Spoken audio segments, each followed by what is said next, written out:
আসসালামু আলাইকুম ইসলামিক ভাই ও বোনেরা।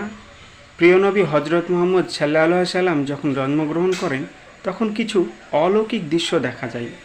চলুন সেই দৃশ্যগুলি আমরা এই ভিডিওর মাধ্যমে দেখি। হজরত আমেনা রাদিয়াল্লাহু তাআলা আনহা যখন আমাদের প্রিয় নবী হজরত মুহাম্মদ সাল্লাল্লাহু আলাইহিস সালামকে গর্ভে ধারণ করেন, তখন গর্ভধারণের মাত্র কয়েক মাস অতিবাহিত হয়েছে। এই কয়েক মাসেই শুরু হয় এক অলৌকিক বিস্ময়কর অধ্যায়।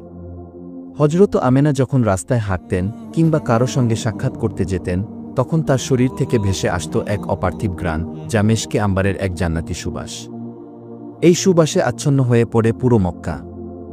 হঠাৎ সবাই লক্ষ্য করে তার শরীর থেকে এক অভূতপূর্ব ঘ্রাণ ছড়িয়ে পড়ছে।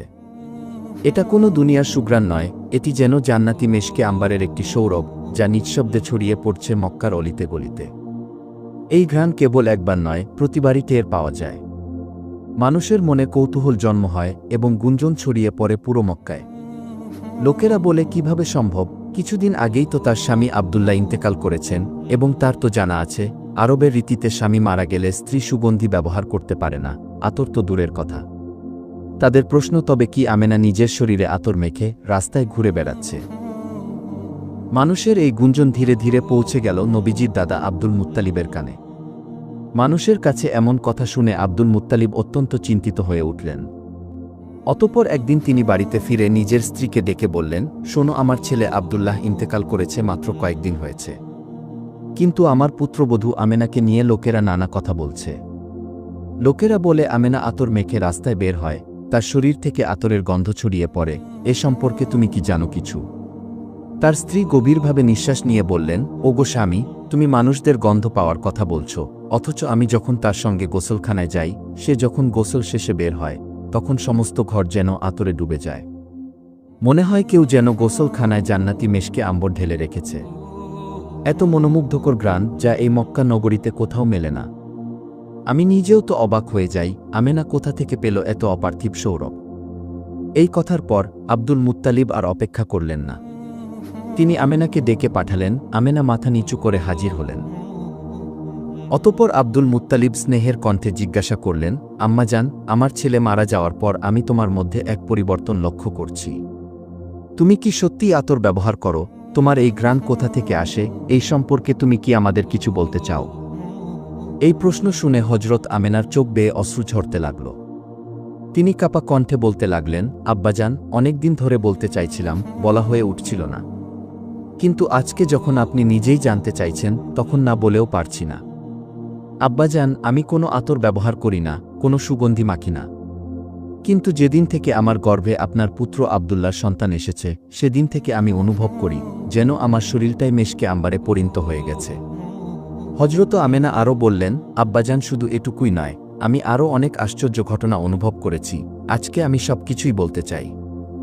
এক রাতে আমি শুয়ে আছি, হঠাৎ দেখি ঘরের মধ্যে 4 জন রমণী প্রবেশ করেছেন। তাদের চেহারায় ছিল নূরের ঝলক। তারা আমার দিকে তাকিয়ে বললেন, চুপ থাকো, কথা বলবে না। আমি বিস্ময়ে চুপচাপ তাকিয়ে রইলাম। তাদের মধ্যে 3 জনের পরিচয় আমি জেনেছি, কিন্তু একজনের নাম জানি না। প্রথমজন ছিলেন হজরত ঈসা আলাইহিসসালামের মা, হজরত মারিয়াম আলাইহিসসালাম। দ্বিতীয়জন ছিলেন ফেরাউনের স্ত্রী, হজরত আছিয়া আলাইহিসসালাম।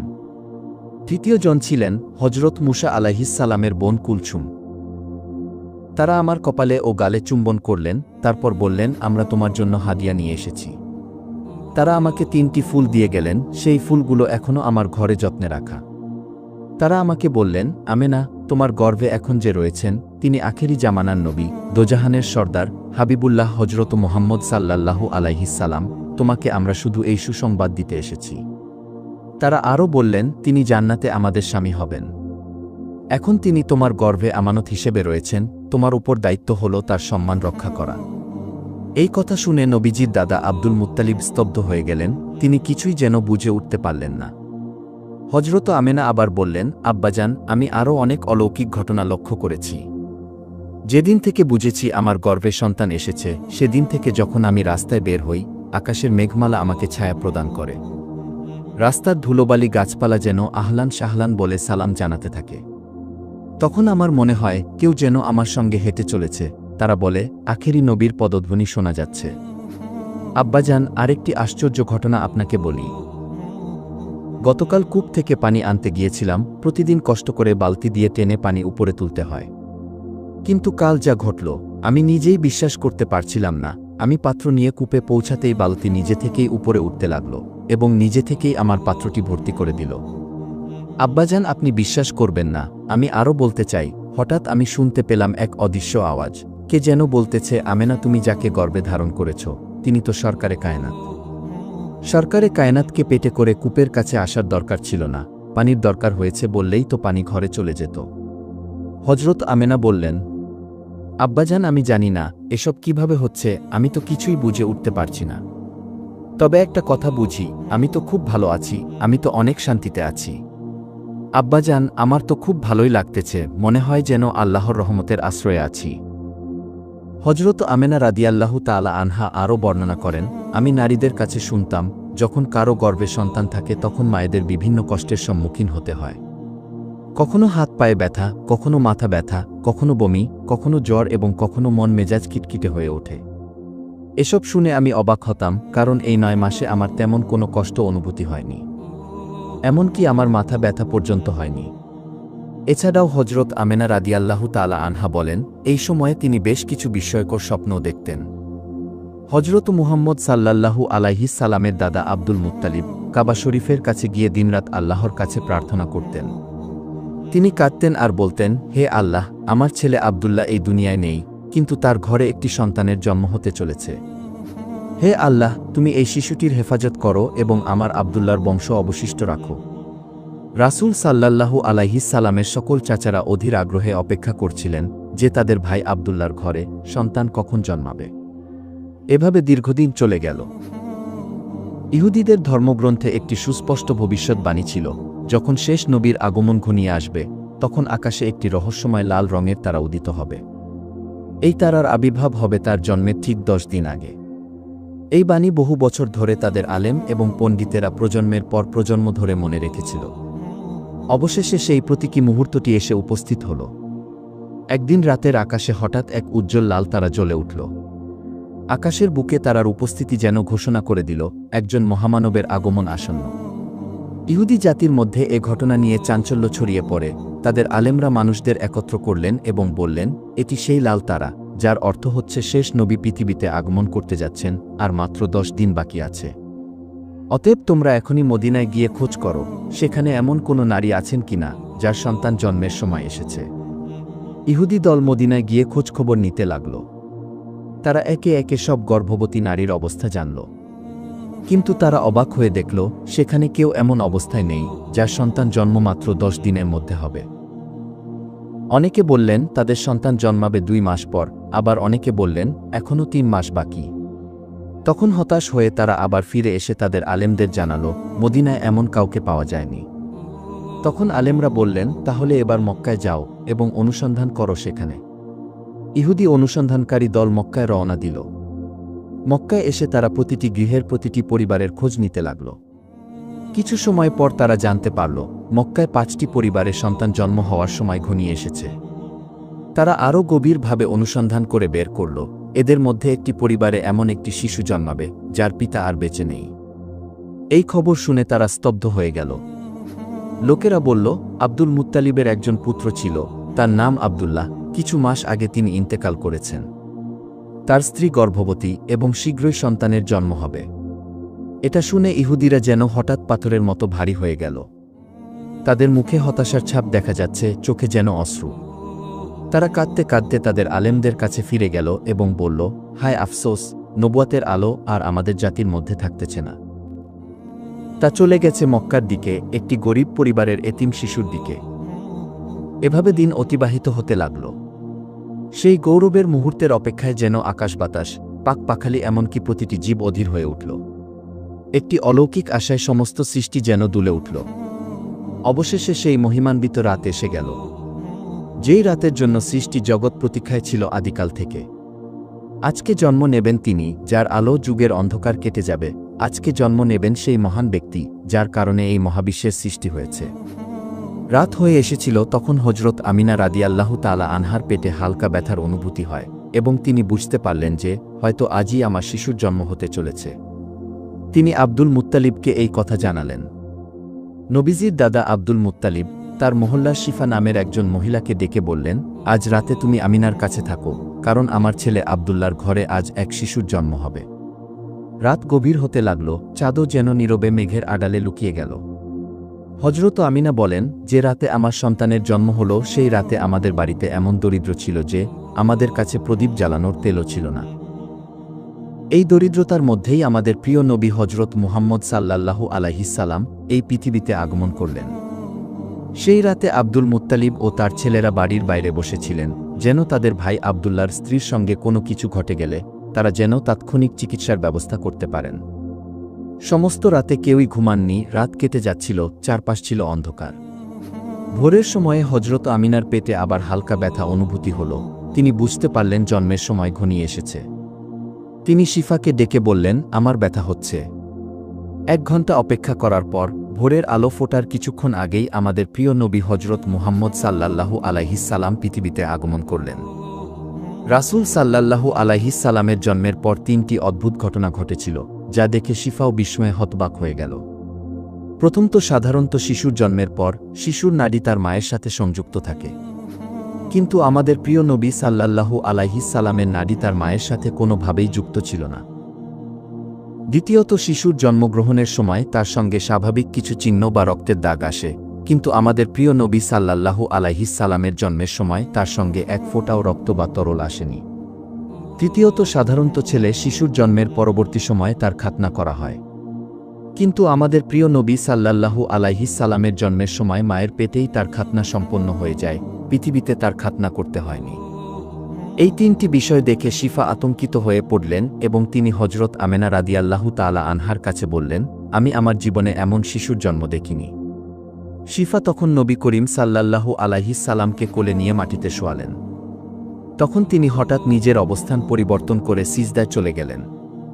এটি দেখে হজরত আমেনা রাদিয়াল্লাহু তাআলা আনহা বিস্মিত হয়ে গেলেন।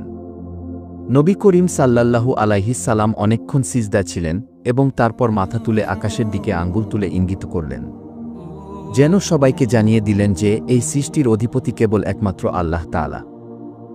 হজরত আমেনা রাদিয়াল্লাহু তাআলা আনহা বলেন, আমি আমার শিশুকে কোলে নিয়েছিলাম, তখন হঠাৎ আমি দেখতে পেলাম আকাশের তারা যেন একে একে পৃথিবীর দিকে ধাবিত হচ্ছে। মনে হচ্ছিল যেন আকাশ নিজেই নেমে আসছে আমার ঘরের ছাদের উপর। এমন সময় একটি টুকরো মেঘ ধীরে ধীরে আমার কক্ষে প্রবেশ করল, আর আমার কোলে থাকা শিশুটিকে আলতো করে সেই মেঘ তার ভেতরে নিয়ে নিল।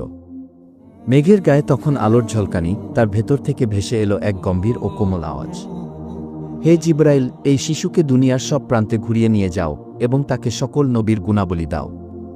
ইউসুফ নবীর সৌন্দর্য দাও, আইয়ুব নবীর ধৈর্য দাও, ইব্রাহিম নবীর বন্ধুত্ব দাও, আর দাউদ নবীর সেই মিষ্টি ভাষা দাও। আমি বিস্ময়ে অভিভূত হয়ে গেলাম, আর তখনই হঠাৎ মেঘটি ধীরে ধীরে অদৃশ্য হয়ে গেল। আমি তাকিয়ে দেখি আমার শিশু আবার আমার কোলেই ফিরে এসেছে, ঠিক একটু আগে যেমন ছিল। এরপর সকাল হলো। শিফা ঘরের বাইরে বেরিয়ে এসে দৌড়ে গেলেন নবীজির দাদা আব্দুল মুত্তালিবের কাছে। শিফা বলল, হে আব্দুল মুত্তালিব, আপনার নাতি জন্মগ্রহণ করেছেন, আপনি সুসংবাদ দিন, আপনার নাতি পৃথিবীর আলো দেখেছে। এই খবর শুনে রাত জাগা এবং ক্লান্ত আব্দুল মুত্তালিব যেন মুহূর্তেই সতেজ হয়ে উঠলেন। আনন্দে তার চোখ বেয়ে অশ্রু গড়িয়ে পড়ল। তিনি আবেগে বলে উঠলেন, তাড়াতাড়ি আমার নাতিকে আমার কোলে নিয়ে এসো। অতঃপর শিফা নবীজিকে নিয়ে এলেন, আর মুহূর্তেই চারপাশে ছড়িয়ে পড়ল মুগ্ধতা। শিশুটিকে দেখে সকলে থমকে গেল, এমন রূপ ও এমন সৌন্দর্য কখনো কেউ দেখেনি। আমিনার ঘরে আজ যেন এক নূরের আলো জন্ম নিয়েছে। নবীর সব চাচারা তখন আনন্দে উচ্ছ্বাসিত। আর এদিকে আবুল আহাবের দাসী সুয়াইবা ছুটে গিয়ে আবুল আহাবকে জানাল, হে আবুল আহাব, আপনার ভাতিজা জন্ম হয়েছে। আবুল আহাব আনন্দে বলল, সুয়াইবা, আমি তোমাকে এই খুশির কারণে মুক্ত করে দিলাম। আব্দুল মুত্তালিব একজন বৃদ্ধ মানুষ, কিন্তু নাতির এই আগমনে যেন তার সমস্ত ক্লান্তি ভুলে গিয়েছিলেন। তিনি শিশুটিকে কোলে নিয়ে দ্রুত কাবা শরীফের দিকে ছুটে চললেন। তার পেছনে পেছনে মক্কার মানুষেরাও স্লোগান দিতে দিতে খুশিতে মাতোয়ারা হয়ে চলতে লাগল। আব্দুল মুত্তালিব কাবার গিলাফ ধরে দোয়া করলেন, হে আল্লাহ, আমার নাতিকে তুমি হেফাজত করো, তাকে নিরাপদ রাখো। তিনি তখনও জানতেন না এই শিশুটি সেই মহান ব্যক্তি যার জন্য সৃষ্টি হয়েছে আসমান জমিন। তিনি জানতেন না একদিন এই শিশুকেই আল্লাহ মেরাজে নিয়ে যাবেন, আর স্বয়ং আল্লাহ তার সঙ্গে কথা বলবেন। দোয়া শেষে তিনি শিশুটির নাম রাখলেন মুহাম্মদ, যার অর্থ হল অধিক প্রশংসিত হবে। মক্কার লোকেরা তখন হেসে বলল, হে আব্দুল মুত্তালিব, তুমি অদ্ভুত এক নাম রেখেছ, এমন নাম আমরা তো আগে কখনো শুনিনি। তখন আব্দুল মুত্তালিব শান্ত গলায় বললেন, হে মক্কার লোকেরা, তোমরা জেনে নাও, একদিন এই নামেই পৃথিবী কাঁপবে। এই শিশুর সম্মান হবে এমন যে পুরো দুনিয়া তার পথ অনুসরণ করবে। রাসূল সাল্লাল্লাহু আলাইহিস সালাম যখন পৃথিবীতে আগমন করেন, তখন থেকেই আশেপাশে এক ভিন্ন আলোর উপস্থিতি সবাই অনুভব করত। সময় পেরিয়ে তিনি একটু একটু করে বড় হতে লাগলেন। একদিন হজরত আমিনা রাদিয়াল্লাহু তাআলা আনহা নবীজিকে কোলে নিয়ে কাঁদছিলেন। চোখে ছিল অশ্রুর সাগর, মুখে এক নিঃসঙ্গ আকুলতা। কেউ একজন জানতে চাইল, হে আমিনা, তুমি কাঁদছ কেন? তিনি নরম গলায় বললেন, আমার সন্তান কত ছোট, খেলনার বয়স তার। আজ যদি আব্দুল্লাহ বেঁচে থাকতেন, তাহলে হয়তো আমার মোহাম্মদকে একটা খেলনা এনে দিতেন। হয়তো মাটির খেলনা বা কাঠের খেলনা, কিছু একটা তো দিতেন। আমার সন্তান হেসে খেলত, আর এখন ওর বাবা নেই, আর কেউ কিছু নিয়ে আসে না। ঠিক তখনই আকাশ থেকে এক অদ্ভুত নুরানি আওয়াজ ভেসে এলো, হে আমিনা, দুনিয়ার মানুষ কোনো খেলনা দিলে তা মাটির, কাঠের কিংবা প্লাস্টিকের খেলনা দিত, কিন্তু তোমার কোলে যে শিশু আছে সে তো আল্লাহর হাবিব। আমি কি তাকে মাটির খেলনায় খুশি করব? আমিনা, তুমি তাকে উঠানে রেখে দোলনায় শুইয়ে দাও। আব্দুল মুত্তালিব বলেন, আমি আমার প্রিয় নাতি মোহাম্মদকে কোলে করে উঠানে এনে দোলনায় শুইয়ে দিলাম। কিছুক্ষণ পর চোখ তুলেই দেখি এক বিস্ময়কর দৃশ্য। আকাশের চাঁদ আর অসংখ্য তারা ধীরে ধীরে নিচের দিকে নেমে আসছে। মনে হলো এই বুঝি আমার নাতির উপর পড়ে যাবে। কিন্তু হঠাৎ তারা থেমে গেল। আমি অবাক হয়ে দেখি, আমার নাতি যখন মাথা নাড়ে তখন আকাশের চাঁদ নড়ে। সে যখন ছোট্ট পা দুটো নাড়াচ্ছেন তখন আকাশের তারাগুলো যেন দুলে উঠছে। আল্লাহ যেন বলছেন, আমি আমার প্রিয় বন্ধুর জন্য দুনিয়ার খেলনা নয়, বরং আসমানের চন্দ্রতারাকেই খেলার সাথী বানিয়ে দিয়েছি। অন্য একদিন হজরত আমিনা আবারও কাঁদছিলেন এবং বুকভরা ব্যথা নিয়ে কিছু কথা বলতেছে। আজ যদি মুহাম্মদের বাবা আব্দুল্লাহ থাকতেন, তাহলে আমার সন্তানকে কোলে নিয়ে হয়তো মেলায় যেতেন, তায়েফে যেতেন, মদিনায় নানা বাড়িতে নিয়ে যেতেন। কিন্তু আমার সন্তান একা, কেউ ওকে কোথাও নিয়ে যায় না, সব সময় আমার কোলে পড়ে থাকে। তখন আবার সেই চিরচেনা রহমতের আওয়াজ ভেসে এলো, হে আমিনা, তুমি কি জানো তোমার সন্তানের সফর কি হবে? যদি তার পিতা বেঁচে থাকতেন, তবে বড়জোর তায়েফ, মক্কা বা মদিনা পর্যন্ত নিয়ে যেতেন। কিন্তু আমি আল্লাহ, যাকে বানিয়েছি সমস্ত সৃষ্টির জন্য রহমত, আমি তাকে এক রাতেই মক্কা থেকে বাইতুল মোকাদ্দাসে নিয়ে সেখান থেকে সপ্ত আসমান পেরিয়ে সিদরাতুল মুনতাহা পর্যন্ত নিয়ে যাব। আমি তাকে জান্নাত ও জাহান্নাম দেখিয়ে আরশে আজিমে আমার পাশে বসিয়ে নিজ হাতে সালাম জানাবো।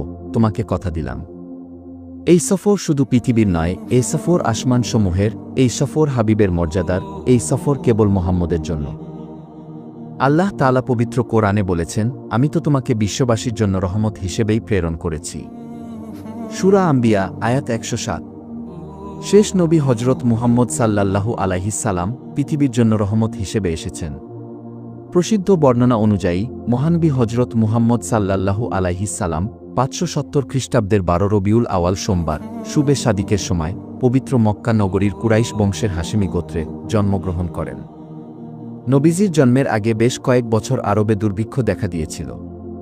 তার জন্মের বছরে আরবের সেই দুর্ভিক্ষ কেটে যায়। আরবের ঘরে ঘরে আনন্দের ফাগুনধারা বইতে থাকে। যেহেতু একই বছরে কুরাইশরা আব্রাহার বিশাল হস্তি বাহিনীর বিরুদ্ধে জয়লাভ করেছিল এবং দুর্ভিক্ষ থেকে পরিত্রাণ পেয়েছিল, তাই বছরটিকে আরবেরা সানাতুল ফাতহ ওয়াল ইবতিহাজ বা বিজয় ও আনন্দের বছর নাম দিয়েছিল। রাসূল সাল্লাল্লাহু আলাইহিস সালামের জন্মের বছর আরও অনেক অলৌকিক ঘটনা, নবীজির শৈশব, নবুয়াতের প্রাপ্তি এবং তার মিরাজে গমন নিয়ে আগামী পর্বে আলোচনা করব। ভিডিওটি ভালো লাগলে অবশ্যই লাইক, কমেন্ট করে শেয়ার করে দিবেন। আজকের মতো এখানেই বিদায় জানাচ্ছি।